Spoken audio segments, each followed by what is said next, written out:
ॾिसी रहिया आहियो सिंध ग्रीन न्यूज़। मां आहियां गुलज़ार मंचांडियो। ख़बरुनि जो सिलसिलो जारी आहे। हाणे ख़बरूं शामिल कंदासीं।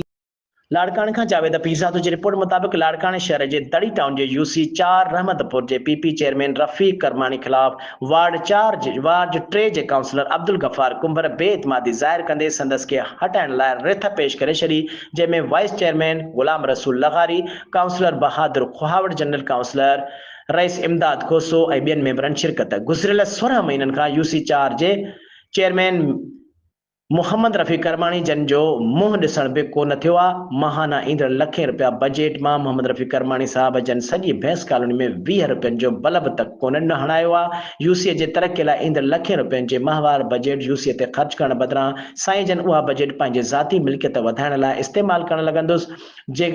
जे यूसी सां अहिड़ी रोशनी जे करे संदसि यूसीअ जा माण्हू ऐं संदसि जे काउंसलर्स साण सां सख़्तु बेज़ार खाउन जान छॾाइण ख़ातिर बेइतमादी रिथाणे खेसि हटाइण जो ऐलान कयो आहे। अलाह करे हिन थकल यूसी चेयरमैन मां जान छुटे ऐं संदसि जाइ ते को कम वारो माण्हू चेयरमैन बणिजे त कुझु भैंस कॉलोनी वासियुनि ऐं UC4 जे माण्हुनि जो भलो थिए। असीं शुक्रगुज़ार आहियूं यूसी चेयरमैन मोहम्मद रफ़ीक करमानी ख़िलाफ़ बेइतमादी रिथ आणण जी कोशिश कंदड़ दोस्तनि जा नज़र मोहम्मद मक्सी जन जा, ग़ुलाम रसूल लग़ारी जन जा, अब्दुल गफ़ार कुंभर जन जा, बहादुर अली खुहावड़ जन ऐं भेण गुल ख़ातू जमाली सोनो मल बागड़ी ऐं इमदाद हुसैन खोखर जन जा।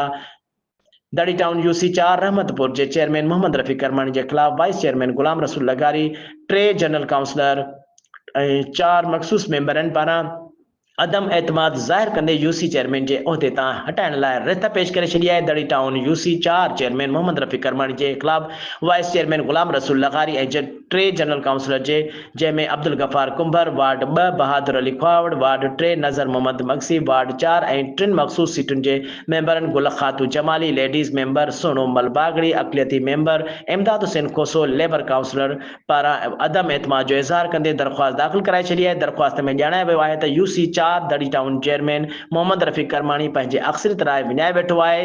संदसि खे गुज़ारिश था करियूं त मुअज़्ज़िज़ काउंसिल मां अदम एतमाद जो वोट वठे पंहिंजी अक्सरियत राय साबित करे।